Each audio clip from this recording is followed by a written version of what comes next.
Assalamualaikum warahmatullahi wabarakatuh. Salam sejahtera untuk kita semua.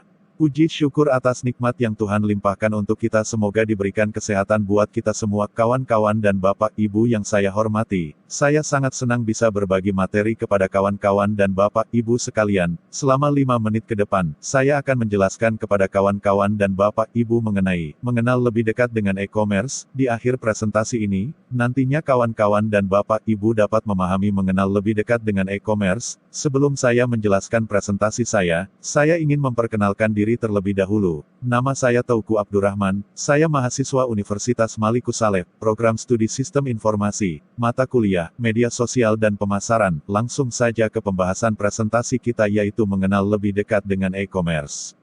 Terdapat 7 kategori e-commerce, terdapat beberapa bagian yaitu: 1. Business to Business, B2B, 2. Business to Consumer, B2C, 3. Consumer to Consumer, C2C, 4. Consumer to Business, C2B, 5. Business to Government, B2G, 6. Consumer to Government, C2G, 7. Online to Offline, O2O. Yang pertama itu ada Business to Business, B2B, adalah transaksi di mana produk suatu perusahaan akan khusus dijual ke pelanggan yang juga berbentuk perusahaan, contohnya Ralali.com, Indotrading.com, Indonetwork.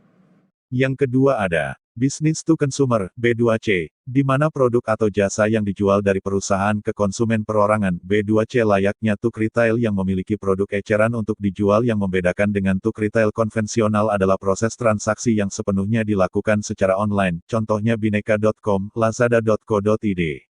Selanjutnya yang ketiga, Consumer to Consumer, C2C, merupakan jenis e-commerce yang melindungi setiap transaksi elektronik barang atau jasa antar konsumen. Umumnya transaksi ini dilakukan melalui pihak ketiga yang menyediakan platform atau website jual beli. Platform tersebut berfungsi sebagai perantara di mana penjual dapat langsung menjual barang ke pembeli, contohnya Tokopedia, Bukalapak dan Lamido.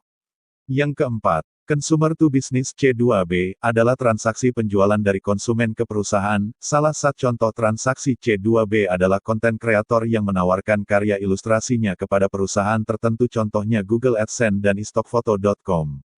Selanjutnya yang kelima, Business to Government, B2G, adalah jenis e-commerce yang menjual produk atau jasa kepada lembaga pemerintah. Umumnya pihak penjual akan menawarkan berbagai jenis produk yang dibutuhkan untuk operasionalisasi proyek pemerintah, contohnya mbis.co.id atau mbismarket.co.id.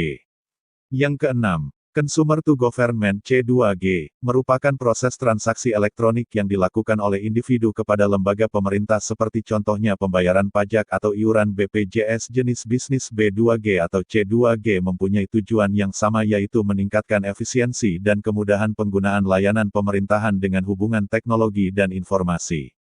Dan yang terakhir ketujuh, Online to Offline, O2O, adalah jenis baru di mana produsen menggunakan dua saluran, baik itu online maupun offline. Pihak produsen akan melakukan promosi melalui jaringan online yang akan mendorong konsumen untuk belanja di tuk offline. Selain itu, jenis O2O juga merupakan berhubungan dengan aktivitas pemesanan secara online dan melakukan pengambilan barang di tuk offline, contohnya Gojek, Alfakad.com dan Mataharimal.com.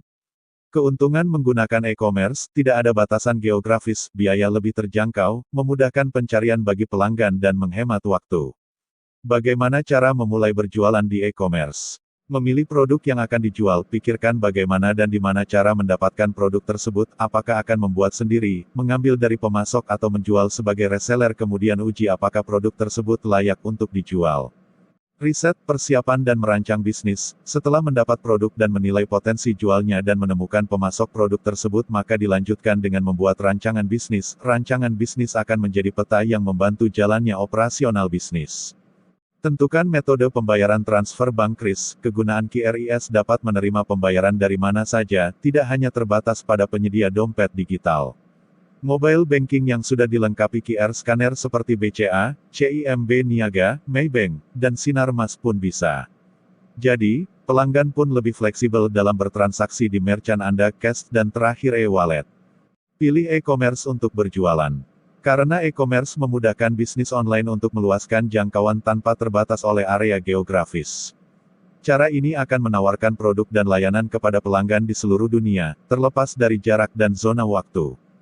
Sekian dari saya. Assalamualaikum warahmatullahi wabarakatuh. Terima kasih sudah menonton video ini, semoga bermanfaat. Jangan lupa komen, like, and subscribe.